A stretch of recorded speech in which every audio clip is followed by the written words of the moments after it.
नमस्कार, मैं पूनम तांगर। आप देख रहे हैं प्राइम न्यूज।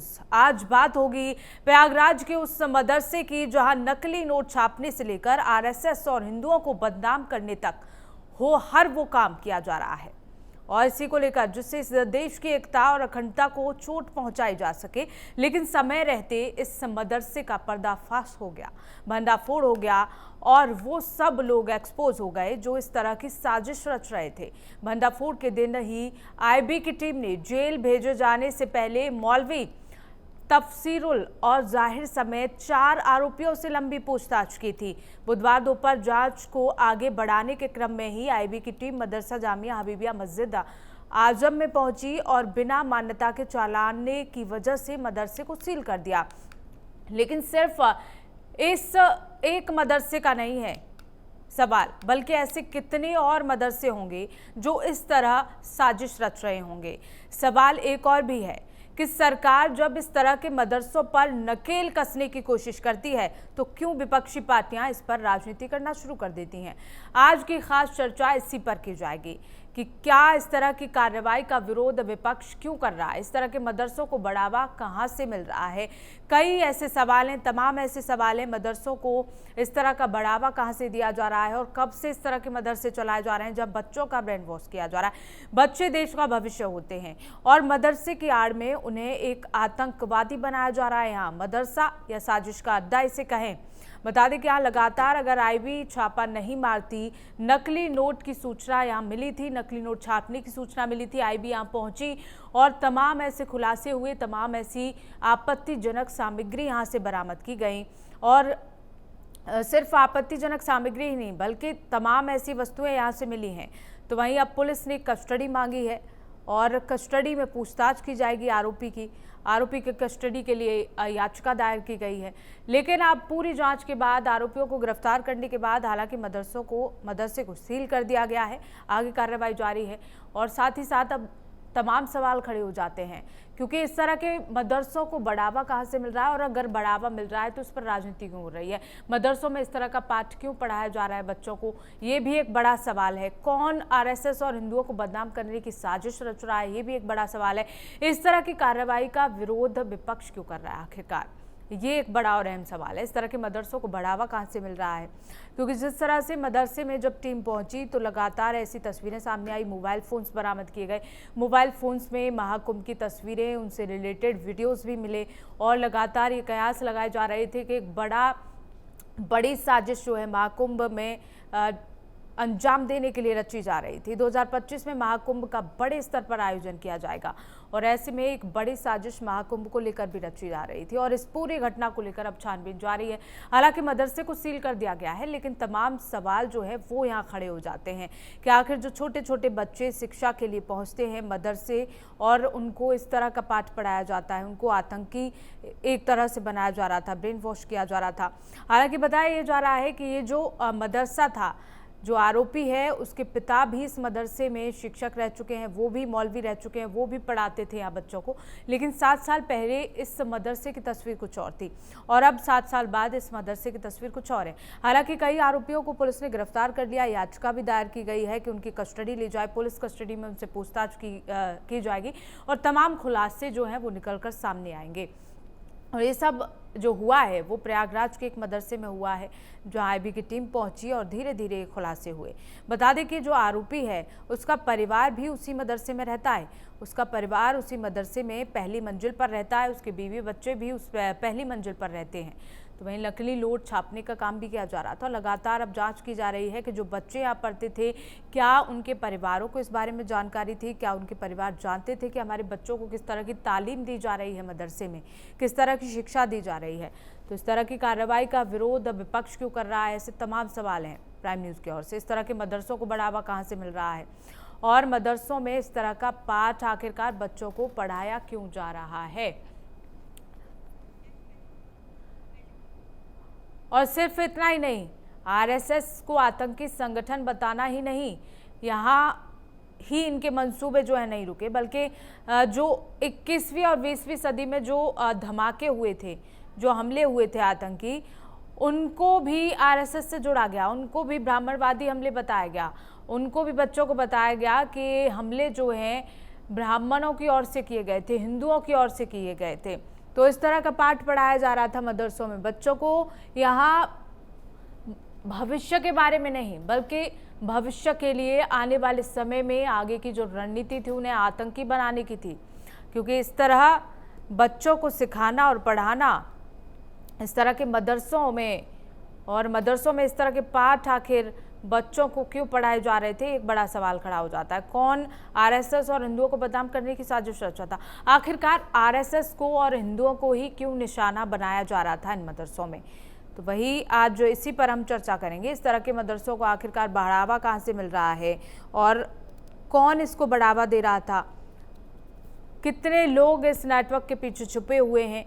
क्योंकि अभी तो फिलहाल कुछ लोगों की गिरफ्तारी हुई है। जांच जैसे जैसे आगे बढ़ेगी वैसे वैसे लोगों की गिरफ्तारी होगी और नए नए खुलासे भी होंगे इस मामले को लेकर।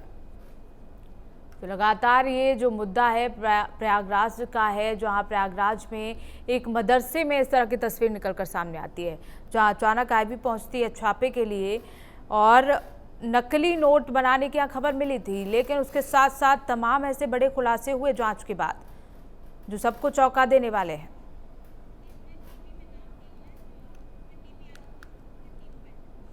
और इसी पर हमारे साथ चर्चा करने के लिए सपा से प्रवक्ता, इसी पर चर्चा करने के लिए हमारे साथ बीजेपी से प्रवक्ता शिव सिंह भारती और साथ ही साथ सोशल वर्कर इमरान हुसैन हमारे साथ जुड़ गए हैं। आप दोनों का ही बहुत बहुत शुक्रिया, आप तीनों का ही बहुत बहुत शुक्रिया हमारे साथ चर्चा में जुड़ने के लिए। और साथ ही साथ समाजवादी पार्टी से डीपी यादव भी हमारे साथ जुड़े हुए हैं। मैं सबसे पहले आपके पास आना चाहूँगी कि मैं सबसे पहले इमरान हुसैन आपके पास आना चाहूँगी कि जिस तरह से तालीम बच्चों को दी जा रही है मदरसों में, बल्कि हिंदुओं के खिलाफ भड़काया जा रहा है, आरएसएस के खिलाफ भड़काया जा रहा है, आतंकी संगठन आरएसएस को बताया जा रहा है, आप इस बारे में क्या कहना चाहेंगे? मैं इसके बारे में क्या कहूँ, वो मुल्क जो 1857 की क्रांति का मुल्क, जहाँ रेशमी रुमाल अंग्रेजों का कफन बना था, अगर उस मुल्क में आज एक मदरसे के लिए ये कहा जा रहा है कि वहाँ आतंकी संगठन चलाया जा रहा है, तो मुझे लगता है कि ये जांच के साथ साथ चर्चा का और एक गंभीर विषय।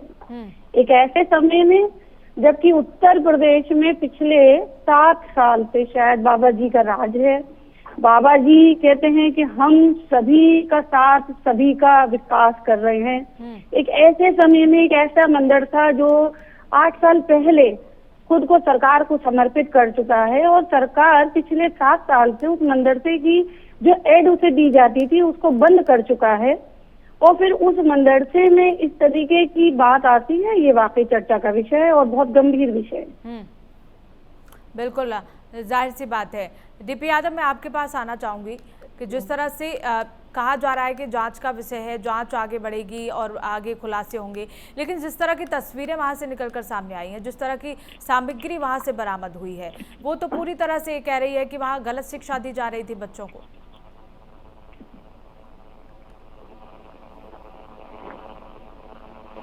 डीपी जी आप तक आवाज पहुंच पा रही है?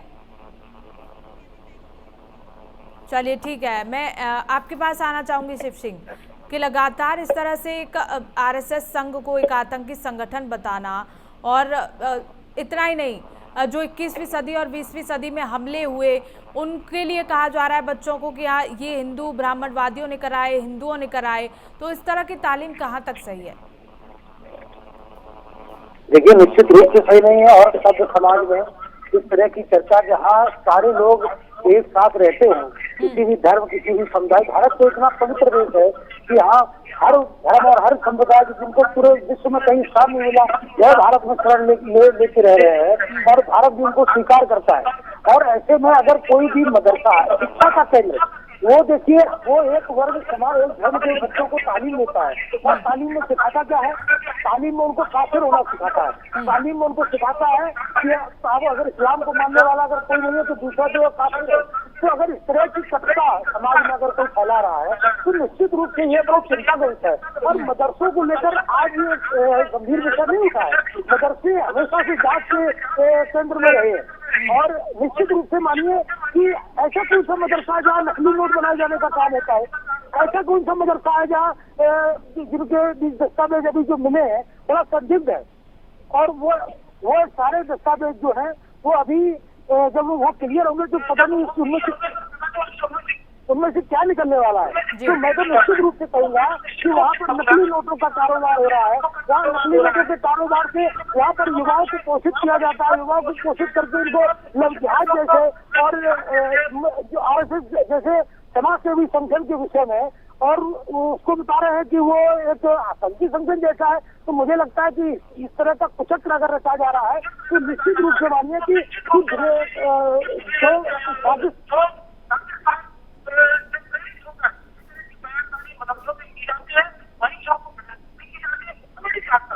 चलिए ठीक है शिव सिंह, आपके पास लौटेंगे। आपकी आवाज़ हम अब तक नहीं पहुंच पा रही है। इमराना, आप एक सोशल वर्कर हैं, समाज के लिए काम करती हैं, और इस तरह का समाज में जब निकल कर आता है दृश्य सामने, तो ये बेहद चौंकाने वाला दृश्य है। बिल्कुल आप सही कह रही हैं, मैं आपकी बात से अपना इत्तेफाक रखती हूँ, लेकिन मेरा ये कहना है कि अगर हम ये कहें कि सभी मदरसे ऐसे हैं तो बहुत शर्म की बात आएगी। दूसरी बात, अगर बात होती है आतंकवाद की, तो आतंकवाद के लिए कोई मठ, कोई मदरसा सिर्फ अकेला ही जिम्मेदार नहीं है। अगर हम बात करते हैं जुर्म की, तो फिर ये वो मुल्क है जहाँ कई सारे बलात्कारी बेल न जाने क्या क्या मिल जाती है। तो हम अगर बात ये करें एज अ सोशल वर्कर की निगाह से, मैं अगर बात करूं एज अ भारतीय मुस्लिम महिला की निगाह से, because I am proud on my self, I am भारतीय मुस्लिम महिला। मैं एक आजाद मुल्क में पैदा हुई, मेरे परिवार के लोगों ने देश की आजादी में अपना सहयोग किया। तो मुझे जो लगता है कि अगर हम ये कहें कि पर्टिकुलर एक ही धर्म या एक ही मजहब, तो शैतान का कोई मजहब नहीं होता, शैतान का कोई धर्म नहीं होता, शैतान होता है, चाहे वो मठ में रहता हो, चाहे वो मदरसे में रहता हो। हमारे देश में कई सारे ऐसे मठ हैं जहां बलात्कारी बहुत आराम से लड़कियों का बलात्कार करते हैं और फिर मौजूदा सरकार उन्हें अपनी शरण में ले लेती है, उनको MLA MP बना देती है, और फिर वो अपनी मर्जी से आते हैं, अपनी मर्जी से जाते हैं। वहीं पे यदि अगर हम बात सिर्फ प्रयागराज की कर रहे हैं, तो मैं ये चाहूंगी कि ये न्यूज प्रयागराज के उस मदरसे के बारे में पूरी बात लिखे, जैसे कि उस मदरसे के जो मोहतमिम थे, उन साहब ने अब से करीब 7 साल पहले सरकार को ये लिख के दिया था कि अब मैं ये मदरसा चलाने के लायक नहीं रहा, मेरी फाइनेंशियल कंडीशन, मेरी हालात इस लायक नहीं है कि मैं इसको चला सकूं। और क्योंकि वहां से सरकारी एड दी जाती थी, 7 साल से जब से योगी जी का राज आया, उन्होंने उस मदरसे की एड बंद कर दी, यानी कि जो वजीफा या जो उनको धनराशि दी जाती होगी वो बंद कर दी। मेरा सवाल ये आता है कि योगी जी 7 साल हुए हैं आपको आए, और 7 साल ही हुए इस मदरसे से वो सारे हक, वो सारे हुकूक इस मदरसे के आपने छीन लिए, जिससे उस मदरसे में रहने वाले बच्चों को 2 निवाले मिलते थे।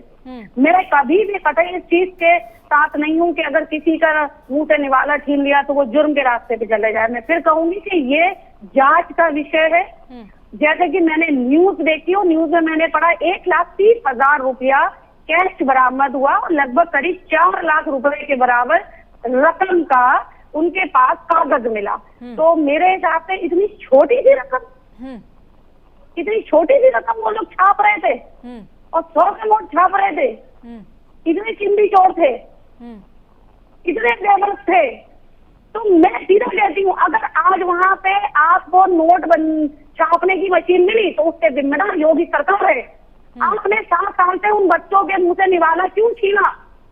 और 7 साल से किसी ने भी इसके बारे में कोई इत्तला नहीं देखी, इस बारे में जाके देखा नहीं कि वो बच्चे किस हाल में जी रहे हैं, वो बच्चे भीख मांग के खा रहे हैं या वो बच्चे एक ज़कात खैरात पे पल रहे हैं। जो हुकूमत ने उनको हक दिया, जो हुकूमत से उनको उनका हक मिल रहा था, जो इस देश की 20% आबादी टैक्स के रूप में प्रत्यक्ष या अप्रत्यक्ष रूप से अपना फर्ज निभाती है, वही पैसा तो इन मदरसों को दान में दिया जाता है मेरे ख्याल से। अगर हम बात करें तो पिछली हमारी जो माइनॉरिटीज की जो हेड थी माननीय स्मृति ईरानी जी, क्या करा उन्होंने? 7 साल इस मदरसे की एड बन रही, आपने 7 साल इस मदरसे के बारे में क्यों नहीं जांचा कि आखिर ये मदरसा चल कैसे रहा है? ये सवाल मेरा जायज है कि 7 साल से वो बच्चे के हवा खा के जी रहे थे। 7 साल से सरकारी मदद बंद हो गई थी वहां से जो उन्हें मिलती थी, क्यों नहीं ध्यान दिया गया? जुर्म के रास्ते पे, बेरोजगारी के रास्ते पे, बेरोजगारी के रास्ते पे इस देश के हर वर्ग के नौजवान को आप देख लीजिए। जयपुर में अग्निवीर योजना के तहत जो लड़के अग्निवीर बने, छुट्टी पे आए और सुनार की दुकान लूट के ले गए। तो अगर हम ये कहें कि आज मदरसा या वो शुल्कम आपकी जो सर्विस हो रही है, जो सर्विस आपकी अग्निवीर के नाम पे आ रही है, वो बच्चे कौन से मदरसे से पढ़ के रहे हैं जो सुनार की दुकान लूट रहे हैं? नौजवान को बेबस कर दिया है, चाहे वो हिंदू हो चाहे वो मुसलमान हो। इन बच्चों की, जिन लोगों का नाम लिखा गया, इनकी उम्र 24 साल तफसीरुल और आपका अफजल 18 साल, मोहम्मद शाहिद 18 साल। क्या उम्र होती है ये 18 साल 24 साल? ये वो उम्र होती है जिस उम्र में लड़के मेहनत से आगे बढ़ना चाहते हैं। ये वही उम्र है जो अग्निवीर के योद्धाओं की उम्र थी। तो मैं फिर वही कहूंगी कि सरकार बहुत निकम्मी हो गई है। सरकार अपने बड़े बड़े मित्रों के तो लोन माफ कर रही है। बड़े बड़े मित्रों की बहुएं 300 करोड़ का लहंगा पहन के नाच रही है और उसके ऊपर भगवान की पिक्चर भी बनी हुई है, लेकिन किसी की भावनाएं आहत नहीं होती है। लेकिन हाँ, मैं बड़े अफसोस के साथ और मुझे बड़ी तकलीफ हुई है सुन के कि वहां पे जाली नोट छापने का मामला पकड़ा गया। और उससे ज्यादा मुझे तकलीफ ये हुई कि 7 साल से उन बच्चों को, उस मदरसे को सरकारी मदद नहीं मिल रही थी। तो योगी जी, आप जानबूझ के माइनॉरिटीज को उस लालच, उस हर हद पे पहुंचा रहे हैं कि जीने के लिए या तो सामने वाले को मार दो या सामने वाले के चोरी कर लो, उसकी रोटी चुरा के खा लो। एक पिक्चर आई थी ना आपकी, रोटी पिक्चर, जिसमें राजेश खन्ना जी ने रोल किया था। तो उसमें मुझे रोटी के लिए उसकी छीना जब्ती, जो उसकी जद्दोजहद थी, योगी जी मुझे लग रहा है राजेश खन्ना के बहुत बड़े फैन हैं और वो चाहते हैं कि उत्तर प्रदेश का हर मुसलमान बच्चा राजेश खन्ना बन जाए और वो एक रोटी के लिए वो सब कुछ कर दे जो उसे नहीं करना चाहिए। तो आपका कहने का मतलब ये है कि वहाँ ये सब रोटी के लिए कहने का मतलब सीधा सा है। मैं अपने फाइनल लाइन कहना चाहूंगी कि अगर आज ये चीज हुई है तो उसका जिम्मेदार योगी सरकार है, क्योंकि 7 साल से उस मदरसे की सरकारी मदद बंद कर दी गई। इसका जिम्मेदार हर वो सरकारी महकमा है जो जिम्मेदार है अल्पसंख्यक को वजीफा देने का। ठीक है, ठीक है। आपने 7 साल से एक मदरसे को वजीफा नहीं दिया। आप इस मुद्दे को लेकर क्या कहना चाहेंगे? क्योंकि इमराना जी का कहना है कि योगी सरकार इसकी जिम्मेदार है जो भी हो रहा है मदरसे में।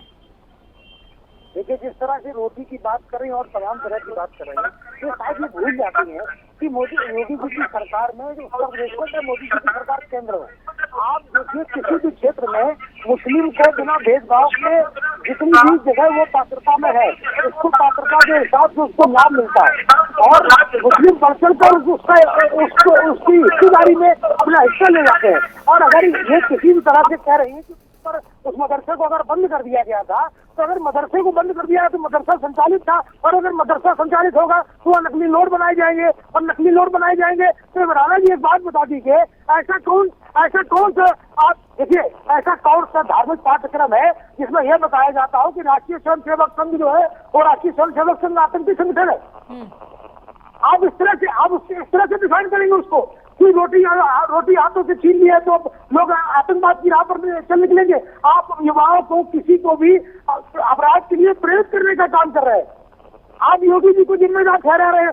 आप सरकार अगर आप मदरसा बंद कर दी थी तो मदरसा संचालित करने में उनको अगर कठिनाई थी तो मदरसा वो बंद होना चाहिए। अगर मदरसा संचालित हो रहा था तो वहाँ नकली नोट पकड़े जाएंगे, वहाँ पर सारी दस्तावेज पकड़े जाएंगे, और अभी तो दस्तावेजों का खुलासा नहीं हुआ। इमरान जी जब खुलासा होगा तो हम सभी लोग अच्छे से समझ पाएंगे। और कभी कभी किसी भी चीज को जब कुछ आता है तो उसको एक अच्छी नजर से भी देखना चाहिए कि अगर ऐसा कुछ हुआ है तो उसको कम से कम हम उस तरह से देख पाए, अच्छे को अच्छा और गलत को गलत कह सके। कहीं भी घटना होती है तो उसको हम धार्मिक रूप दे देते हैं। और जहाँ तक मदरसों की बात है, कौन सी धार्मिक पाठ्यक्रम पढ़ाई जाती है जिसमें राष्ट्रीय स्वयंसेवक संघ के बारे में लिखा होता है, जहाँ पर लफ्ज़ की शिक्षा दी जाती है। और इन्हीं के कारण आंतरिक सुरक्षा जो है, इन्हीं लोगों के कारण जो है घात लगाए बैठे लोग और घटना हो जाती है। चलिए ठीक है, डीपी जी मैं आपके पास आना चाहूंगी, आप तक आवाज पहुंच रही है मेरी? जी पहुंच रही है पूनम जी, मेरी आवाज आपको मिल रही है? बिल्कुल बिल्कुल आ रही है। जिस तरह से इमराना जी ने कहा कि योगी सरकार इसकी जिम्मेदार है जो भी मदरसे में हुआ, क्योंकि 7 साल से वहां बच्चों का वजीफा रोका गया था, तो क्या फिर वहां इस तरह की तालीम देना जरूरी है बच्चों को? आप क्या कहना चाहेंगे इस पर? देखिए पूनम जी, उत्तर प्रदेश की स्थिति बहुत खराब है। भारतीय जनता पार्टी के डबल इंजन की सरकार में उत्तर प्रदेश में हर तरफ हाहाकार मचा हुआ है। चाहे आप जिन मदरसे की बात आप अलग छोड़ दीजिए, आप जिस तरफ भी देखिए शिक्षा का बिल्कुल स्तर गिर गया है। भारतीय जनता पार्टी की सरकार ने शिक्षा का बेड़ा गर्क कर दिया उत्तर प्रदेश में। आवाज मिले मेरी? जी जी बोलिए। इसलिए राष्ट्रीय संघ को आतंकी बना दो। हमें इसको धर्म के चश्मे से नहीं देखना चाहिए। देखिए मदरसे हो या अन्य शिक्षण संस्थान हो, वहाँ कहीं ना कहीं छात्रों को शिक्षा दी जाती है, और जब समुचित संसाधन रहेंगे तो निश्चित रूप से उस वातावरण में अच्छी शिक्षा दी जाएगी। और जिस प्रकार से प्रयागराज के मदरसे का आपने मामला उठाया है, वहाँ से जिस प्रकार से सूचना आ रही है, तमाम तरह की बातें कही जा रही है। अरे तो नकली नोट क्यों छप रहा है, कैसे छप रहा है? प्रधानमंत्री जी ने तो बड़े जोर शोर से नोटबंदी का ऐलान किया था और कहा था कि इससे नकली नोटों पर रोक लगेगी, फंडिंग जो होती है आतंकवादियों को उस पर रोक लगेगी। लेकिन नकली नोट और तमाम तरह की जो बातें कही गई थी नोटबंदी के माध्यम से, वो कुछ अचीव कर नहीं पाए प्रधानमंत्री जी। तो निश्चित रूप से ये भारतीय जनता पार्टी की फेल्योर तो है ही है। और उत्तर प्रदेश में योगी जी कहीं ना कहीं शिक्षा, स्वास्थ्य और कानून व्यवस्था को दुरुस्त करने के अलावा वो सारे काम कर रहे हैं जो उनको नहीं करना चाहिए था। दो समुदायों को बीच में चाहे लगाने की बात हो, चाहे अन्य बातें हो, तो भारतीय जनता पार्टी की सरकार ना तो शिक्षा पर ध्यान दे रही है, ना तो स्वास्थ्य पे ध्यान दे रही है, ना कानून व्यवस्था पे ध्यान दे रही है। अभी देखिए कुछ दिन पहले जिस प्रकार से फर्रुखाबाद से 2 बहनों को, जो दलित बेटियां थी, उनकी हत्या की बात सामने आई थी, उस पर भी सरकार ने कुछ नहीं बोला। अभी 69,000 शिक्षक भर्ती का मामला लटका हुआ है। तो शिक्षा और चिकित्सा व्यवस्था को तो इस सरकार ने बिल्कुल चौपट कर दिया है। और भारतीय जनता पार्टी के शासनकाल में अगर इस तरह की बातें हो रही हैं तो निश्चित रूप से ये बहुत चिंता का विषय है। आप बताइए आरएसएस के बारे में जिस तरह से वहां पे बातें सामने आ रही थी, निश्चित रूप से मैं मानता हूं किसी संगठन के बारे में किसी संगठन को कोई कुछ कहने का हक नहीं, लेकिन आप देखिए आरएसएस ने भी तो देश के लिए कुछ नहीं किया है। आरएसएस ने क्या किया? जब 1942 की अंग्रेजों भारत छोड़ो आंदोलन चल रहा था, तो उस समय भी आरएसएस ने अपने आप को उस आंदोलन से अलग कर लिया था। तो आरएसएस का भी कोई योगदान नहीं है। लेकिन निश्चित रूप से अगर इस तरह की बातें हो रही हैं तो इसकी जांच होनी चाहिए, और किन परिस्थितियों में किस तरह से ऐसी बातें हो रही हैं, सारी बातों का उच्च स्तरीय जांच हो। जी लेकिन परिस्थिति कोई भी हो, लेकिन इस तरह की शिक्षा बच्चों को दी जाए, ये कहाँ तक ठीक है डीपी जी? नहीं, बिल्कुल नहीं देनी चाहिए। मैं तो बता रहा हूँ आपसे ना, इस तरह की शिक्षा देनी ही नहीं चाहिए। लेकिन जिस प्रकार से ये घटनाएं हो रही हैं तो निश्चित रूप से ये सरकार की फेल्योर है। मैं तो कह रहा हूँ इसकी जांच होनी चाहिए, उच्च स्तरीय जांच हो इसकी। जी चलिए ठीक है। शिव सिंह जी आप इस पर क्या कहेंगे? सरकार का फेलियर बताया जा रहा है। देखिए सरकार का फेलियर और तासीर के ये बात नहीं बताएंगे। और शिक्षा व्यवस्था का ये समाजवादी पार्टी के प्रवक्ता जी जब कहते हैं कि भूल जाते हैं कि समाजवादी पार्टी सरकार में शिक्षा की स्थिति क्या थी। प्रदेश में शिक्षा की नकल माफिया किस तरह से सक्रिय घूमते थे और ठेके उठ जाते थे, विद्यालयों के ठेके उठते थे, और आप ये समझिए कि नकल करके और पास करा दिया जाता था।